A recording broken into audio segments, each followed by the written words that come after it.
Assalamualaikum warahmatullahi wabarakatuh. Kali ini kita akan mempelajari salah satu mata kuliah, yaitu pengukuran teknik. Baiklah, kita lanjutkan. Sejak dahulu kita sudah diajari yaitu apa itu mengukur. Mulai dari SLTP dulu kita sudah membahas apa sih mengukur itu. Mengukur adalah membandingkan suatu besaran dengan besaran yang sudah kita ketahui. Misalkan saya mau mengukur batang ini, maka saya pakai ukuran, saya bandingkan. Ternyata saya ketahui panjang ini adalah 20 cm. Oke. Nah, dalam mengukur ada beberapa masalah. Di antaranya yaitu ketelitian dalam pengukuran. Kalau kita mengukur batang ini dengan ukuran yang skalanya 0, 10, 20, 30 dan seterusnya, jaraknya adalah 10, 10. Maka kalau kita ukur, nah, di sini kita bisa lihat ini adalah 20 kurang, maka kita bisa mengatakan ya mungkin ini sekitar 19 atau 18, tidak tahulah sekitar itu. Maka kita tidak bisa mengatakan persis berapa panjang dari batang ini. Apalagi batang yang satu ini, kalau kita ukur mungkin, maka kita bisa mengatakan mungkin ini adalah 15 cm. Tapi kalau kita menggunakan alat ukur yang lebih teliti, misalkan saja skalanya adalah 1 cm, maka kita bisa melihat kalau saya mau mengukur yang ini,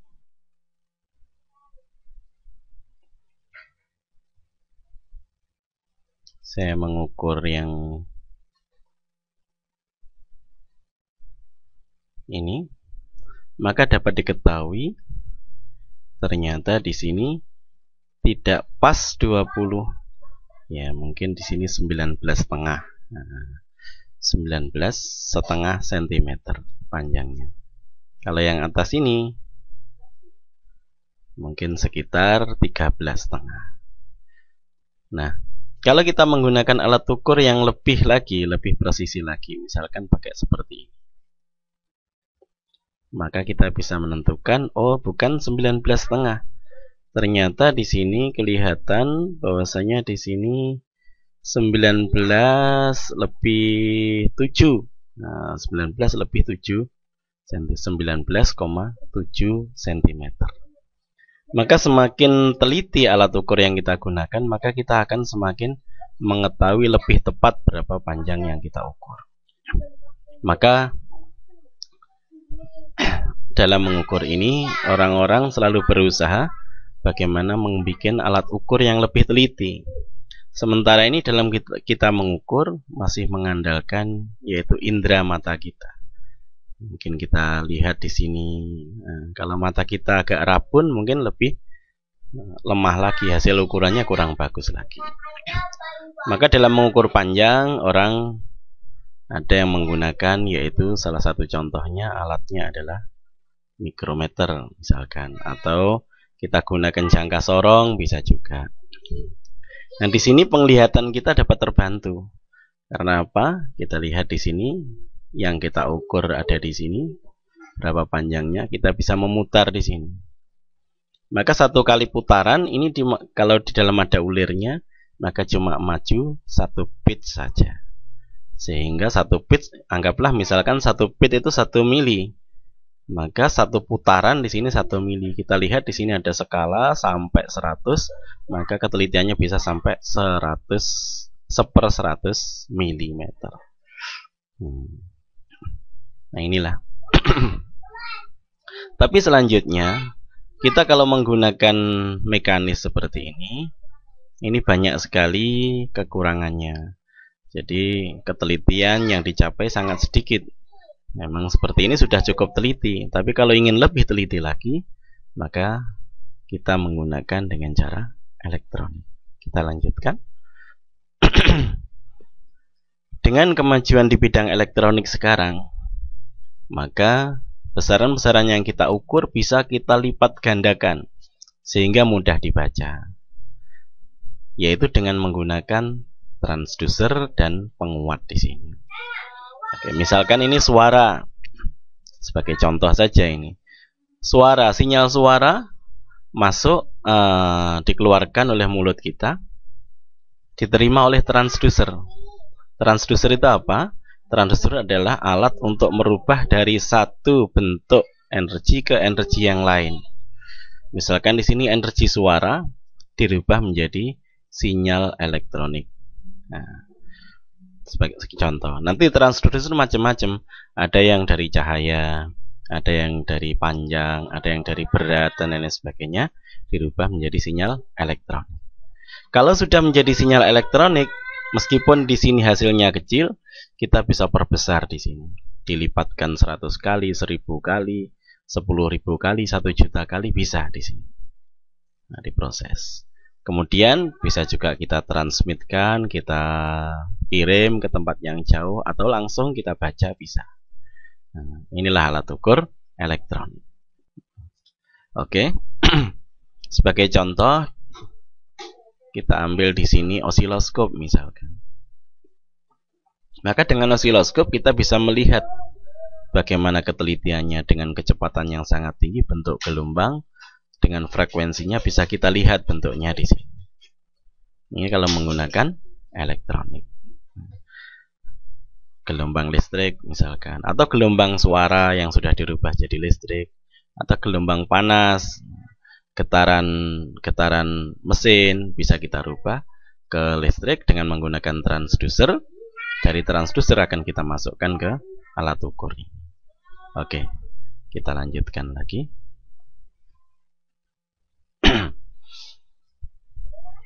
Sekarang kita membahas macam-macam transducer. Ini hanya sekedar perkenalan saja. Apa saja transducer yang ada di dunia saat ini? Di antaranya yaitu transducer dikelompokkan menjadi beberapa jenis. Yang pertama adalah jenis elektromekanik, yang merubah besaran-besaran mekanik menjadi besaran-besaran listrik, atau sebaliknya, merubah dari listrik ke mekanik. Salah satu contohnya di sini, misalkan kita ambil yaitu potensiometer. Kita tahu ini adalah alat untuk membesarkan dan mengecilkan volume di radio kita, di alat-alat elektronik kita. Nah, ini adalah potensiometer. Bisa juga motor listrik. Nah, kalau ini merubah dari gerakan mekanik putaran menjadi resistansi, jadi menjadi listrik. Kalau motor listrik merubah dari elektronik menjadi listrik menjadi mekanik. Itu salah satu contohnya. Kemudian selanjutnya transducer apa lagi? Yaitu jenis elektroakustik, yang merubah suara menjadi listrik atau listrik menjadi suara. Kita sering ketemu dengan ini, misalkan saja mikrofon. Nah, mikrofon ini menerima suara dari luar, menggetarkan diafragma di sini. Diafragmanya nanti menggerakkan koil bergerak di tengah-tengah medan magnet, akhirnya membangkitkan sinyal-sinyal listrik yang bentuknya persis sama dengan gelombang suara yang ada di sini. Nah, ini contohnya. Jadi ini adalah contohnya merubah suara. Yang lainnya seperti sonar dan lain-lain sebagainya itu adalah merubah suara menjadi listrik. Oke, kita lanjutkan lagi. Jenis transducer yang lain yaitu elektromagnetik. Jenis elektromagnetik. Jenis ini merubah dari listrik menjadi magnet atau magnet menjadi listrik, sebaliknya. Sebagai contohnya, misalkan di dalam hard disk kita. Di dalam hard disk kita, di sini ada head yang merubah sinyal-sinyal listrik di sini menjadi magnetik, di sini direkam di dalam pita cakram. Contoh yang lain seperti antena. Antena itu merubah dari listrik menjadi magnetik dan lain-lain sebagainya. Pita kaset dan lain sebagainya.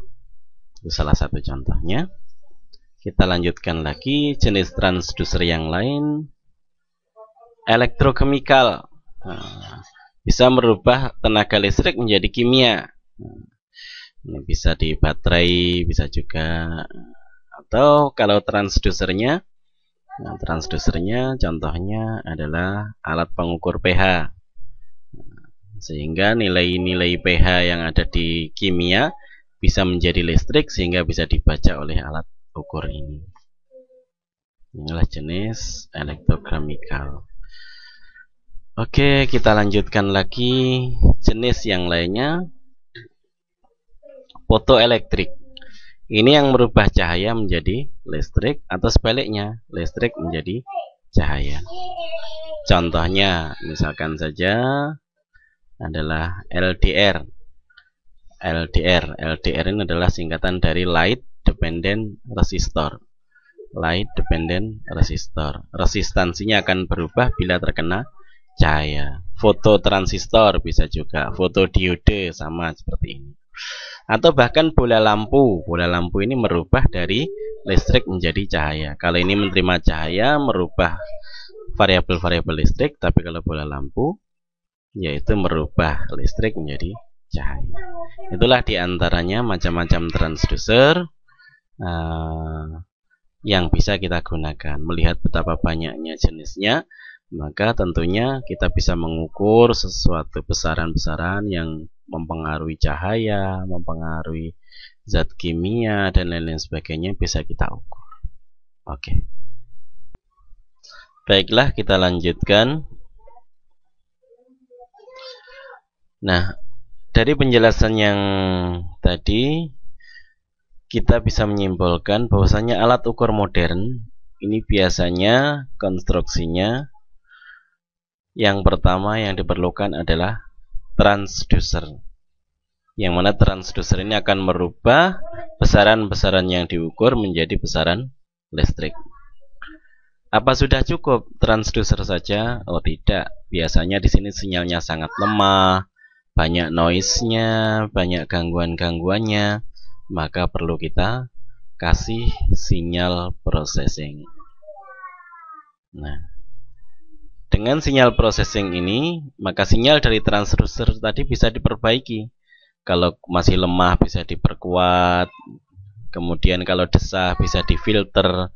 Ada low pass filter, ada high pass filter, ada band pass filter, ada knock filter, macam-macam bisa kita gunakan di sini. Kemudian besaran di sini masih analog. Semua yang diukur dalam analog. Nah, alat ukur modern kebanyakan adalah menggunakan digital. Komputer yang kita gunakan ini adalah sistemnya adalah dengan digital. Maka perlu dirubah dulu, yaitu dari analog ke digital menggunakan alat namanya ADC, Analog Digital Converter. Yalah, dari sini maka keluarannya akan digital. Barulah dari sini bisa kita proses, bisa kita tampilkan, atau bisa kita kita rekam dan lain-lain sebagainya. Bisa menggunakan komputer dan lain-lain sebagainya di sini. Oke. Nah, di sini bisa kita tampilkan sudah alat ukurnya, bisa kita rekam, pakai data logger, pakai yang lain-lainnya. Nah, kalau sampai sini ini sudah menjadi alat ukur.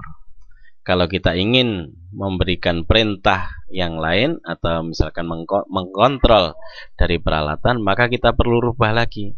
Dari komputer ini mengendalikan, tentu yang kita kendalikan kadang-kadang berupa analog, maka perlu adanya digital to analog converter. Maka keluarannya akan menjadi analog. Untuk mengeluarkan menjadi besaran yang lainnya, maka kita perlukan transducer yang lainnya lagi di sini. Oke. Misalkan saja di sini suara orang berbicara. Maka diperkuat di sini, desahnya dihilangkan dan lain sebagainya. Kemudian dirubah ke digital, baru bisa direkam di komputer. Nah, kalau ingin mengeluarkan suaranya lagi, maka dari komputer menggunakan DAC baru ke speaker di sini. Speaker akan mengeluarkan suara persis suara yang direkam tadi. Nah, salah satu contohnya. Oke. Dan bahasan kita dalam materi perkuliahan ini yaitu nantinya adalah yang pertama transducer. Kita akan membahas transducer apa saja, transducer yang ada dan bagaimana prinsip kerjanya. Ini akan kita bahas. Kemudian selanjutnya kita akan membahas bagaimana cara pengkondisian sinyal yang lemah, bagaimana memperkuat amplifying, terus kemudian filtering dan lain-lain sebagainya. Nanti kita akan pelajari dalam pengkondisian sinyal. Kemudian selanjutnya bagaimana prinsipnya analog digital conversion. Jadi bagaimana mengkonversi dari analog menjadi digital. Macam-macamnya ADC di sini. Ada model yang langsung, ada model macam-macam lah di sini. Ada lereng ganda dan lain-lain sebagainya. Jenis-jenisnya ADC akan kita pelajari. Kemudian yang dekat dengan ADC ini adalah DAC, Digital Analog Converter. Di sini bisa nanti pakai sistem tangga R2R, ada yang sistem PWM, pulse width modulation dan lain-lain sebagainya akan kita pelajari di digital analog conversion. Tentunya sebenarnya ini dibahas akhir, tapi karena ini sangat dekat keduanya ini, karena sangat dekat sekali, maka kita akan bahas langsung. Oke, kemudian selanjutnya kita akan mempelajari bagaimana display. Display ini bagaimana ada LED 7 segmen, ada LCD, bagaimana display dengan layar komputer dan lain sebagainya, supaya hasil ukuran kita bisa ditampilkan.